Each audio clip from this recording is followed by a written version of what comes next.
You should not be doing business with them merely because you like them, because Correct. that's a big component of the way people choose to make their decisions. You don't do business with them because they look like you or sound like you, whatever that happens to look like. Are you ready to transform your life? This is a no-nonsense show helping immigrants like you create generational wealth, even while working full-time. Get ready to take notes. Here's your host, Saket Jain.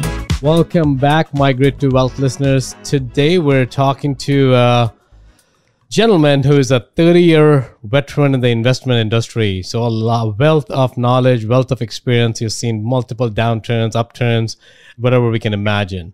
His number one bestseller of a book he wrote, which is called Foolish: How Investors Get Worked Up and Worked Over by the System. I am very excited to bring you on. Gil, how are you? Great. Thanks for having me. Thanks, Gil. And you're dialing us from Houston, correct? That's correct. Houston, Texas. Houston, Texas. Beautiful town.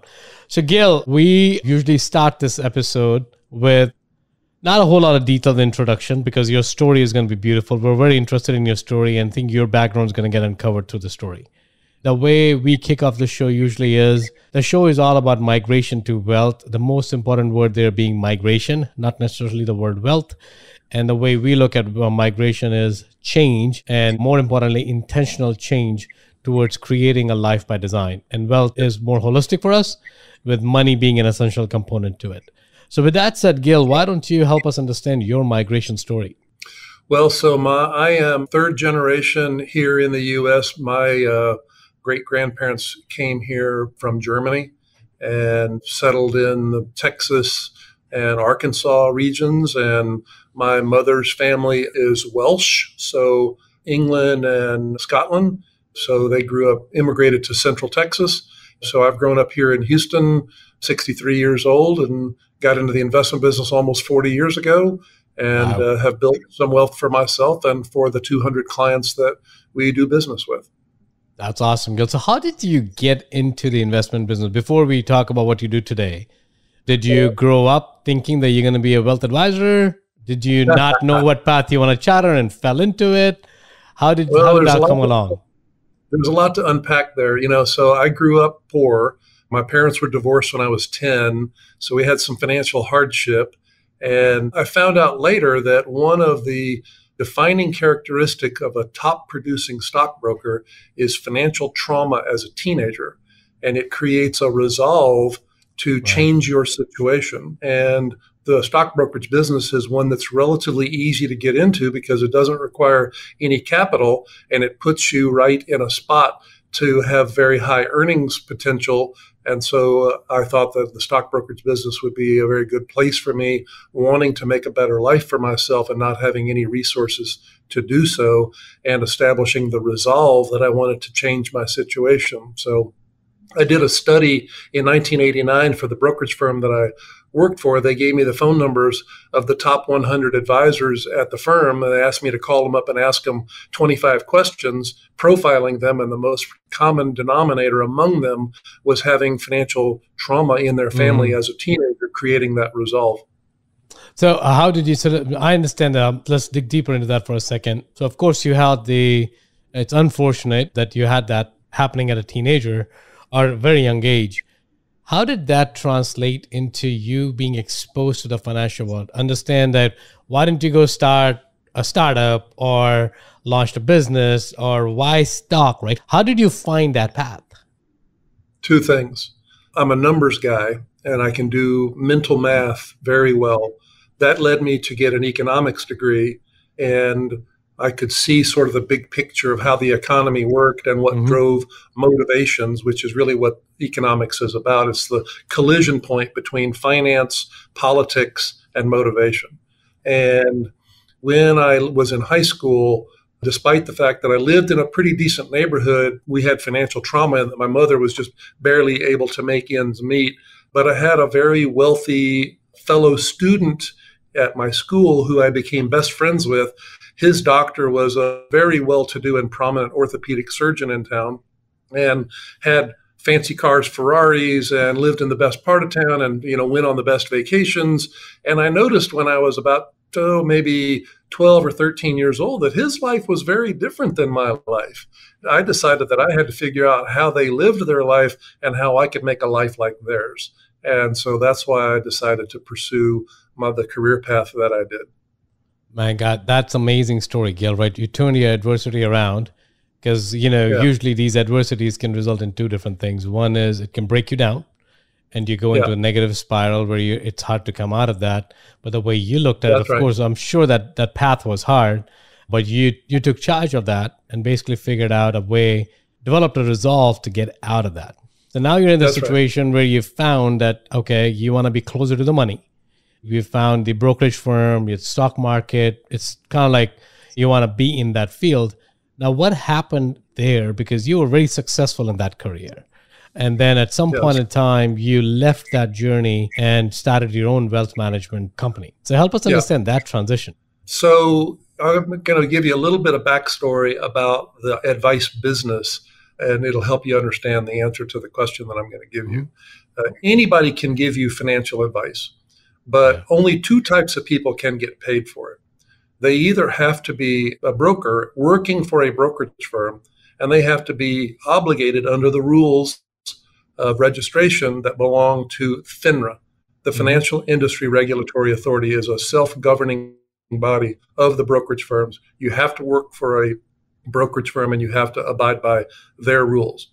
Those rules allow conflicts of interest. They allow hiding of fees and commissions.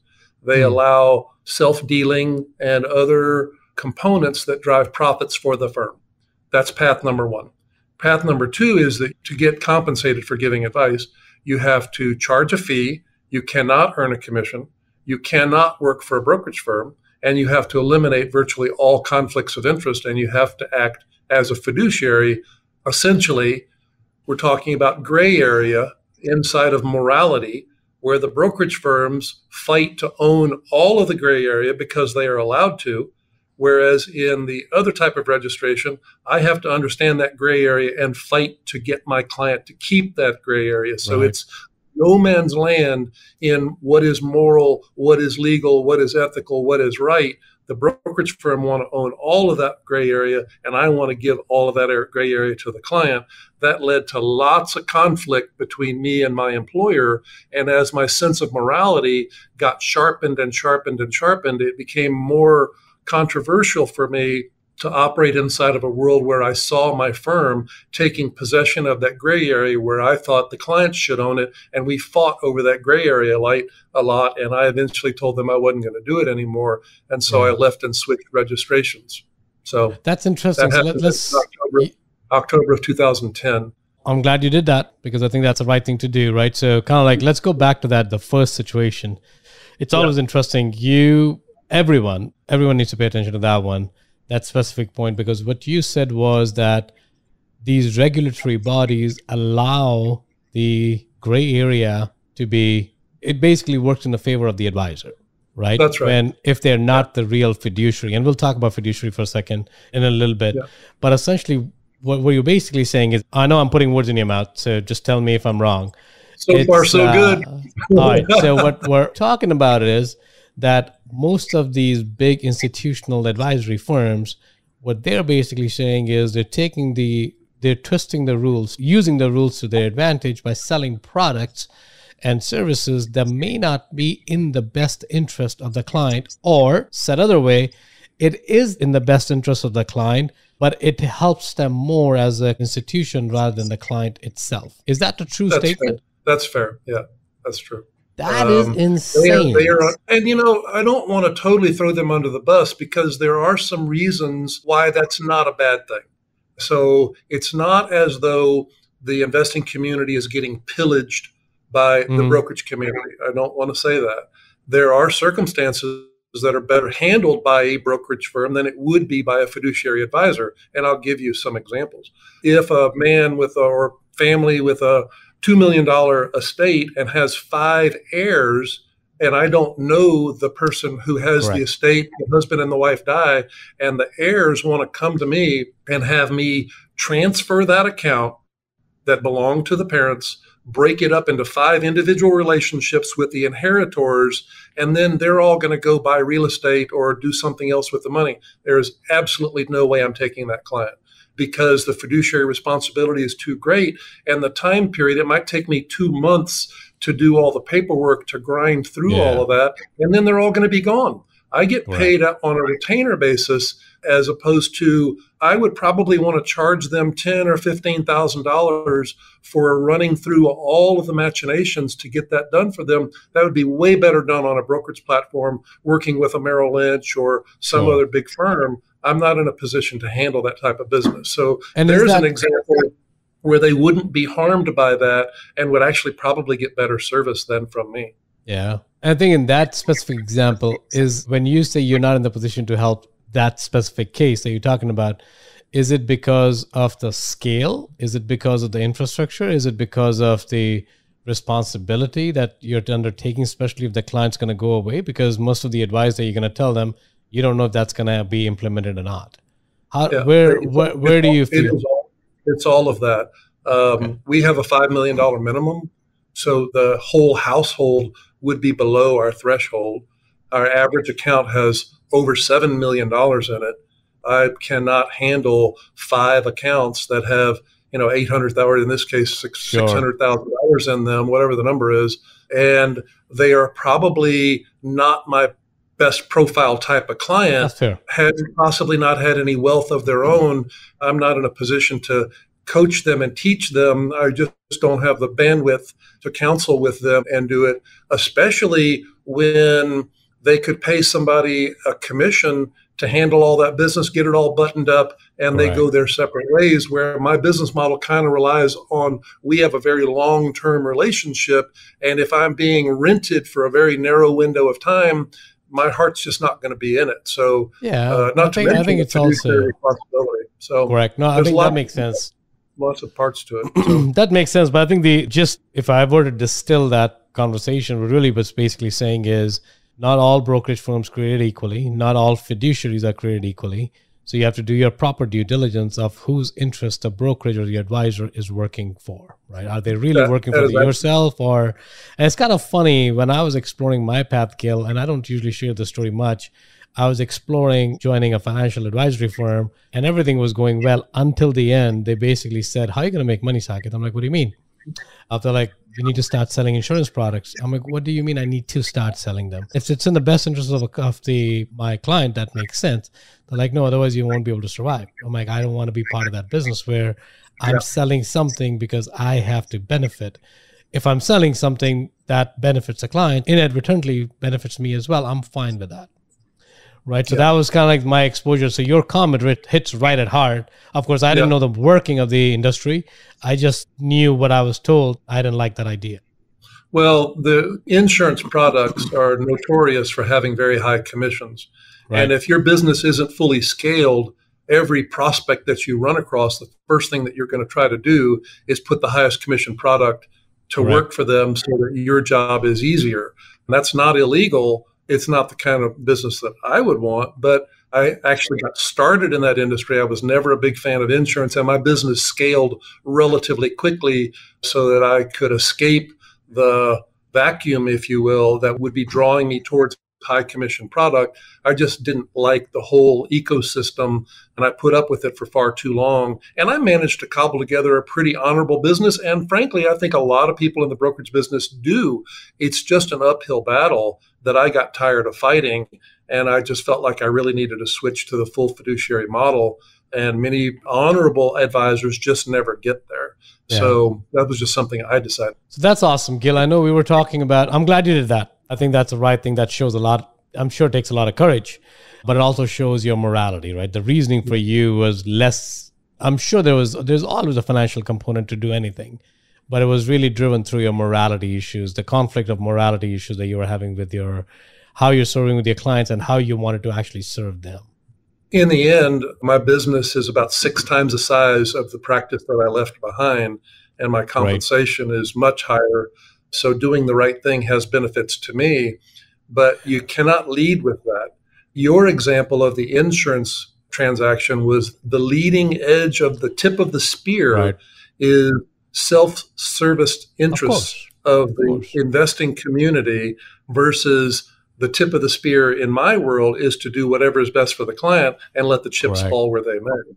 And yes, I have benefited from that, but I cannot allow my compensation to ever get to the tip of the spear. Yeah, you know, I think it's kind of like you and I are cut from the same cloth, right? So if you add value to somebody, you will get the right compensation. No doubt. But if you're starting a conversation, this is good for me, you should buy this product. Of course, you'll never say that, but that's essentially the messaging you're telling, that buy this product because it's going to help me. That's and just not a good business. Normally the way that comes across is it feels like a pitch from the very beginning. People would list the 6 reasons why you would want to do this, and they would never tell you about the 6 reasons why you wouldn't want to do it. And you and I both know for every decision, there are both pros and cons to how it can work out. In my line of work, I just lay all my cards on the table. Here's the way this choice should be thought about. Here are the analytics of the various ways to solve this problem. I think this one is better than this one. I don't care which one you choose. And as a matter of fact, I get paid the same way no matter what you choose to do. That type of presentation tends to lead to a lot more trust than let me tell you why, you should buy this water bottle right here, and listing all of the reasons why without ever telling you, what the downside might be or what my conflicts of interest might be.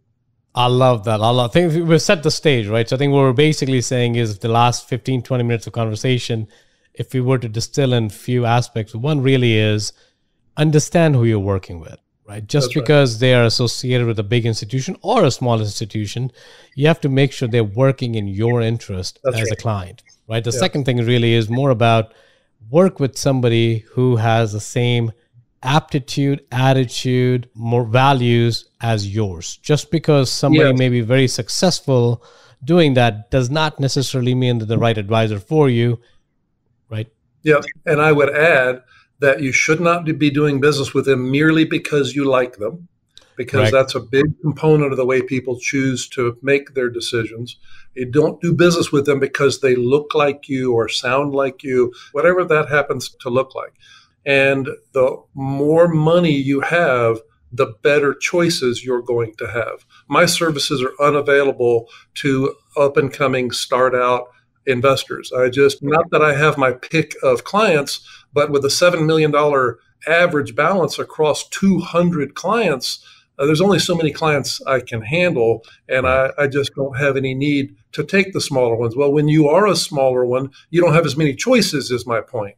So you just have to look out for your interest. And the more you understand about the ecosystem, what my book explains, the better choices you're going to be able to make. It's going to give you better discernment. Yeah. So Gil, we'll go back to something that you had started a career with, economics, right?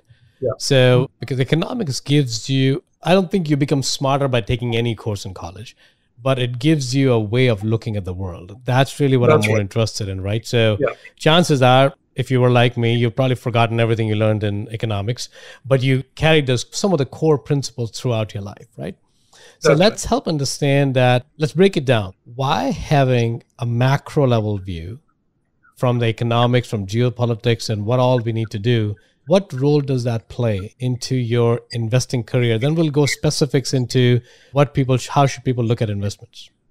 That is a fantastic question.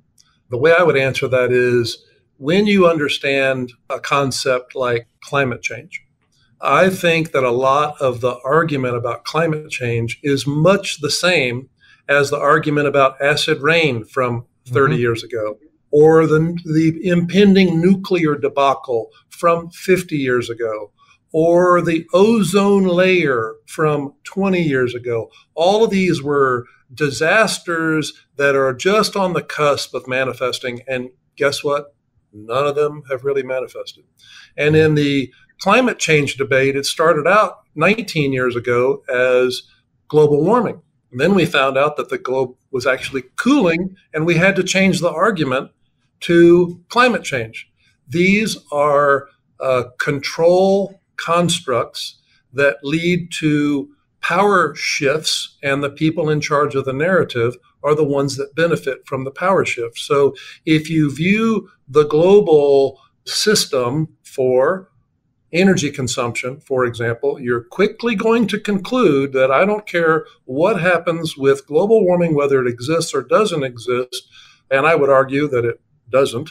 But irrespective of that, if you understand economics, you'll understand very quickly that based on what we know today, the world does not have enough sunshine and the world does not have enough wind to power our needs. And when you get into a mobile situation where you want to drive a car, you're going to find some shortcomings to an all-electric world. And the base load of the grid cannot be run off of anything but nuclear, coal, natural gas, or liquids. And so that being the case, you're going to understand that being invested in energy, traditional energy, is probably a lot better than the world would want you to believe based on their construct of what climate change looks like, when in fact, the reality is we're going to be burning natural gas for a very long time. Yeah. And I think it's an exceptional investment accordingly. So that would be an answer to your question about what does my fundamental understanding of economics, how does that manifest in current investment policy? Yeah, isn't that interesting? Because if you just look at the narrative outside of the supply, outside of the demand constraints, you're basically going to say, yes, what narrative is being told to us in the news and in the common mainstream news, that's a true news, right? But you said something very important. A lot of that is driven through, you didn't use the exact same words, it's been driven through some agendas, right? That's right. It's the power struggle. It's somebody's trying to shift the narrative in a certain way. And while that may be true, we're not here to discuss whether it's true or not. But I think you, meaning an investor, a sophisticated investor, needs a way to filter through all this noise. And unless you have a framework to filter that, you won't be able to make a decision. You'll be paralyzed. You'll be a flag that's flapping in the wind of the current news that's blowing you one direction or another. And people assume that changing their investment philosophy is just an adaptation to the change of the times. And when you look at the way taxes get levied, you're really better off looking 20 or 30 years into the future and coming up with what you believe that's going to look like, positioning your money for that and not touching it. You know, trying to find the new hot thing, whether it be legalization of marijuana being widespread, or whether it be this trend or that trend. People believe that they have too much at stake and try to change their investment policy too frequently, which generates tax friction, commissions, fees, expenses, and the risk of being wrong, which is very difficult to recover from. And I would just encourage your listeners to have a much longer perspective and not get dragged into what current news says is the current thing. It's kind of very interesting. I love this conversation, Gil. So thank you for bringing these points up. You know, one of the biggest problems that I feel, and I had the same when I started out my investing career, is we don't start out with a thesis, right? Most investors are saying, hey, you know what? My neighbor told me Tesla is going to go up. I'm just going to buy Tesla. It's a gambling adventure. It becomes a gamble. And if you look at the data, stocks go up in 81% of all 12-month time periods. If you found a slot machine that paid off with 81% of all 100, or let's call it 365 pulls, 81% of those slot machines would pay off.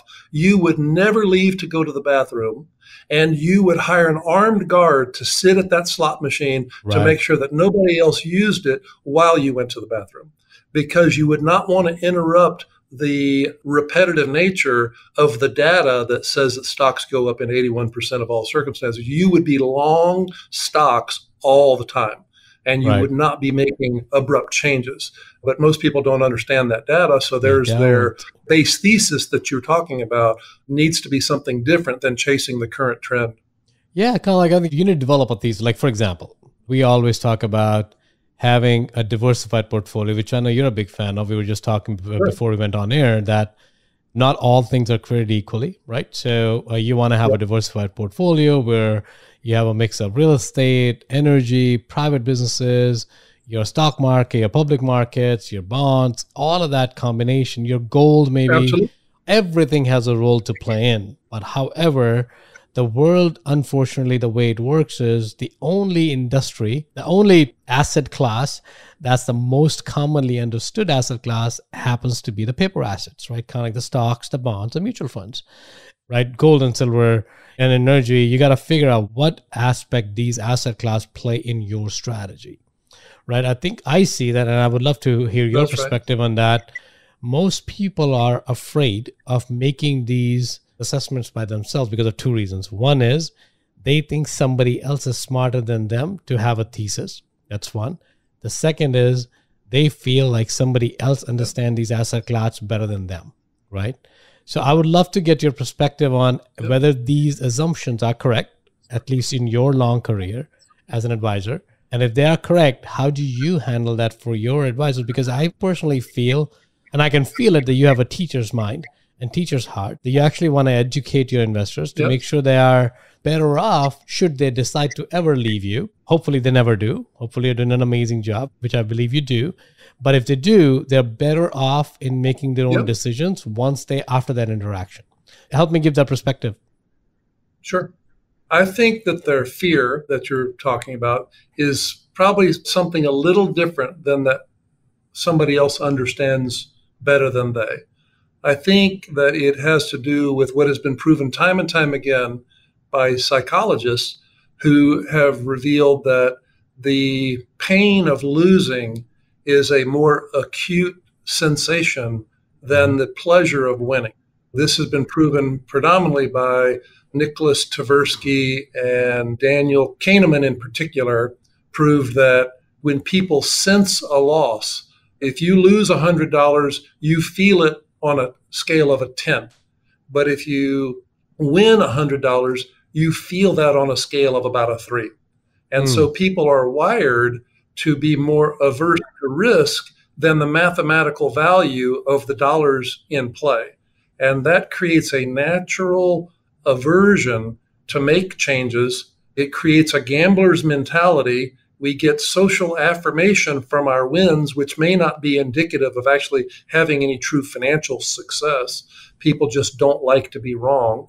We don't like to be embarrassed in front of our friends. We tell people about our successes, but we hide our failures from them. There's just a big ecosystem of what that failure looks like. And it wasn't until I had more substantial assets that I really began to make good decisions.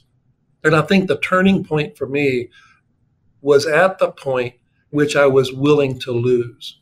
When I became willing to lose, my performance really took a big tick up. I would buy things that I knew were dangerous. I thought it would be to my advantage.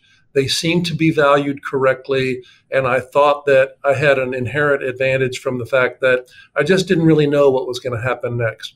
Warren Buffett has a famous saying that says that maximum prices come with maximum certainty, and minimum prices come with minimum certainty. If you have minimum certainty, what you're saying is that is a very risky position, and you would have to be willing to lose in order to participate in the purchase of minimum price assets. And that's the point that I reached because I was willing to lose. And people who play the investing game and don't have a willingness to lose merely are looking for the good part of what it has to deliver. And if that's the case, you're going to get surprised with the downside. Then you're going to liquidate because you really weren't prepared to lose. And It creates a very large cesspool of very poor performance. So how do you connect the dots here, Gil? Because one thing that's happening is that you've been told cut your losses, right? So or capitalize on your profits, like whichever way you want to say that. That don't be too greedy. Don't be wrong too bad. If you want to be wrong, limit your wrong. But don't be too good either. If you're already at good, capitalize it and move on, right?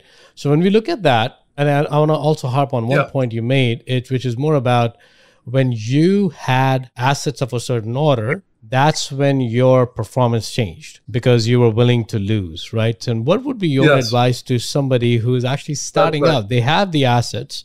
They're not there where you need to be. They may not be $7 million, but they are maybe $2 or $3 million net worth. They have the assets, but they just don't have, they don't feel that they have enough, right? Because it's a very subjective point. Do I have the assets at a good enough point that I'm willing to lose a little bit or not? Because for some, that number may be $15 million. For some, that number may be $100 million. For some, that number may be $2 million. So how do you recommend us looking at that? Okay, so there's let's call it 5 points.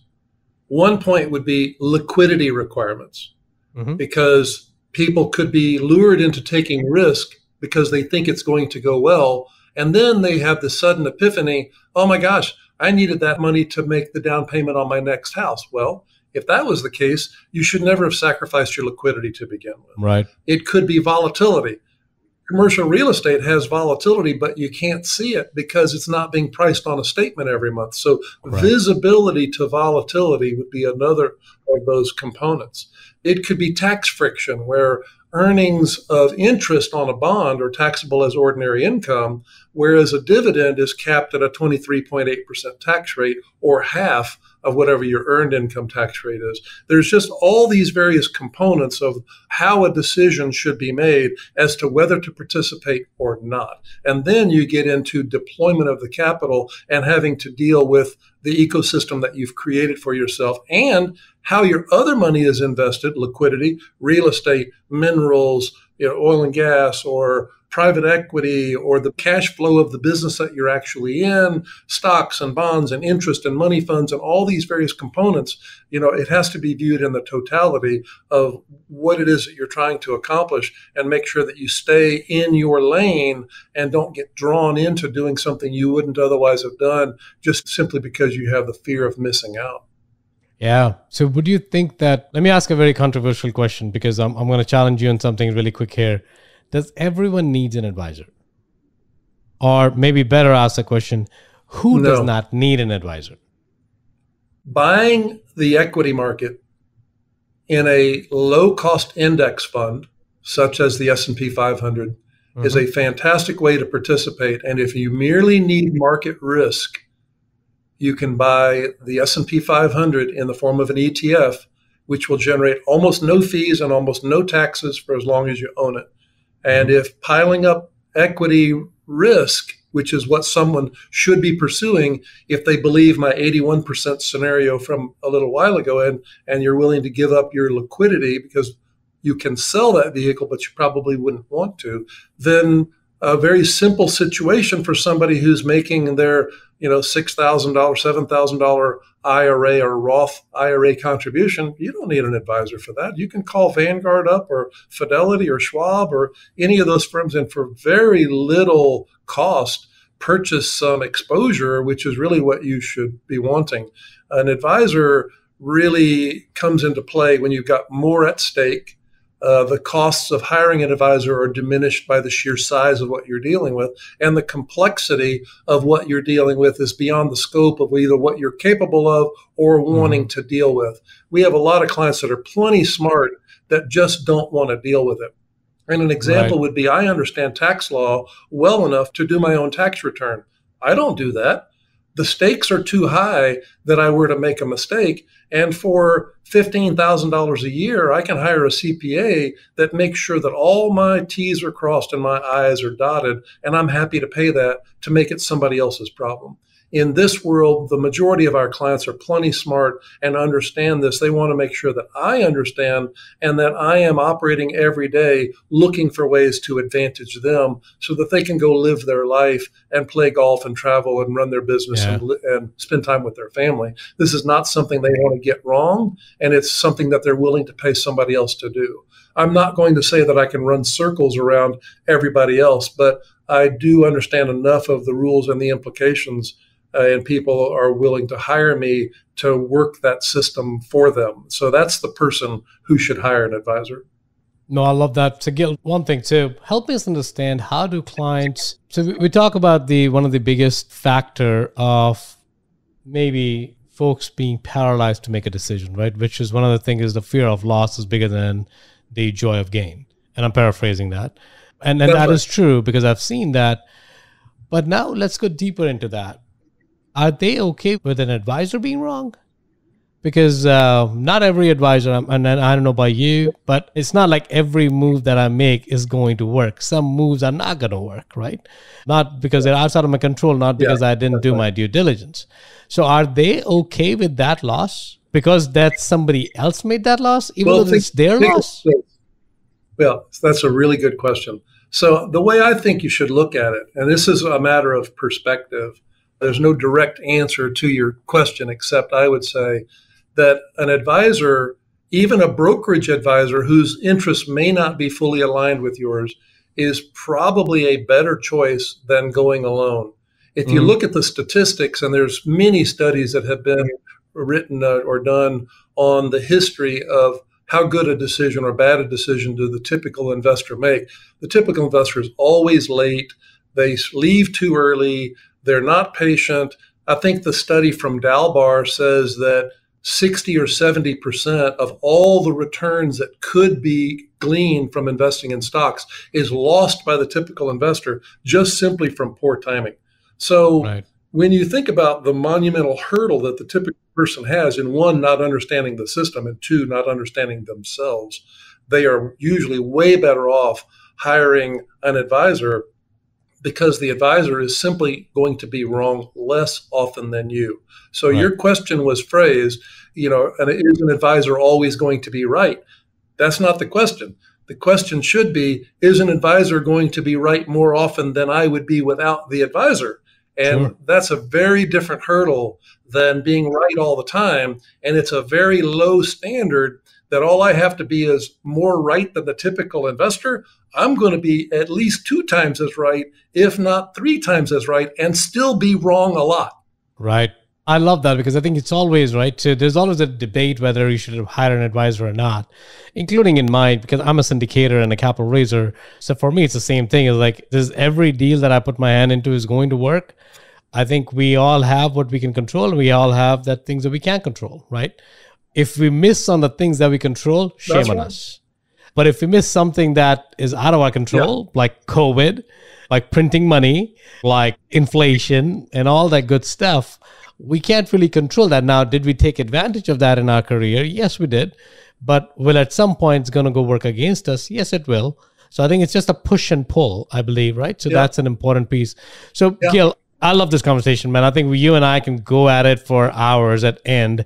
I do want to ask you one question, and before we shift to the last part of our episode here is what are the 3 actionable insights you can leave our listeners with, right? So if they are in their wealth building stage, where they still have income coming in, they are trying to build their passive income stream, multiple income streams of wealth through investing or through whatever vehicle they choose, what are some of the 2-3 actionable insights you can give them?